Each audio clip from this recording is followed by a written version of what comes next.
हज का मौका आया है, अल्लाह पाक ने बेहतरीन मौका, अल्लाह ने कुरान में फरमाया अतिमुल हज वल उमरत लिल्लाह, हज और उमरा अल्लाह के लिए करो। हाजी बनने के लिए हज नहीं, अल्लाह का वली बनने के लिए हज करो। इसलिए मैं अक्सर कहता हूं हज करना बहुत आसान है, पैसे किसके पास नहीं है। और आज के इस दौर में 5, 10, 15 लाख रुपये कुछ भी नहीं। हज करना आसान है, लेकिन हज करने के बाद हाजी बनकर रहना और हाजी बनकर कब्र तक जाना बड़ा मुश्किल है। यह हर किसी के बस की बात नहीं। आज हम लोग हाजी कहलवाने के लिए अपने आप को हज में लेकर के जाते हैं। एक हाजी साहब हज करके आए, करियाना की दुकान में इनका बड़ा जो है उधार बाकी था, दे नहीं रहे थे। हज में गए, हज में से वापस आए, सीधे करियाना की दुकान पर गए। करियाना की दुकान का मालिक बहुत खुश, हाजी साहब आए हैं, सुधर करके आए हैं, माशाल्लाह मुझे देने के लिए आए हैं। गए मेरा खाता कितना है जरा दिखाओ, बताओ, निकालो। उसने निकाला, हाजी साहब आपका इतना खाता है, कितना देते हो? कहा देने की कहाँ बात करता है, बस मैं तो आया हूँ कि मैं हज करके आया हूँ, मेरे नाम के सामने हाजी लिख दो, हाजी लिख दो मेरे नाम के सामने, मैं हज करके आया हूँ, खाता देने के लिए तुम्हारे पास नहीं आया। ये हमारा हाल है। हज करने के लिए अल्लाह ने कुरान में फरमाया ला रफस वला फुसूका वला जिदाल फिल हज। हज में जाओ ना, वहाँ झगड़े ना करो, हाँ वहाँ पर जाने के बाद में कोई गलती ना करो। इसकी तफसीर में उलमा ने लिखा है हज में जाने से पहले अपने दिल को तमाम चीज़ों से पाक और साफ कर लो। एक बाप मर गया, उसके 2 बेटे थे, एक बड़ा बेटा एक छोटा बेटा।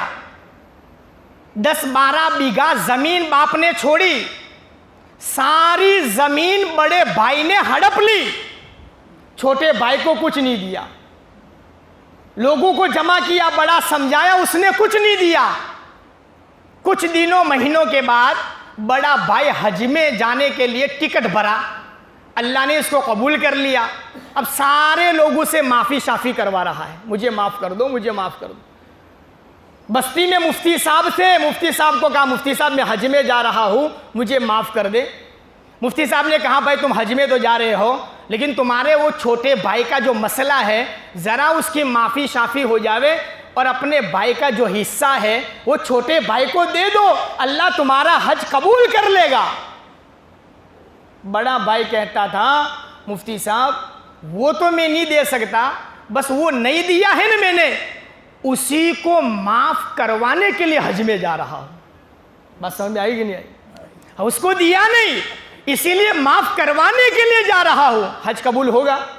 नहीं होगा। मेरे भाई पहले भाई का हिस्सा दे, बहनों का हिस्सा दे, तूने जिसका हड़पा है उसको वापस कर, अल्लाह रब्बुल इज़्ज़त तेरे हज को कबूल करेगा। यहाँ तेरा सब कुछ लूटा है और यहाँ तूने ऐसी गुलमारियाँ करी है, हज कर कितने भी तू हज कर ले, अल्लाह के यहाँ हज काबिल कबूल नहीं।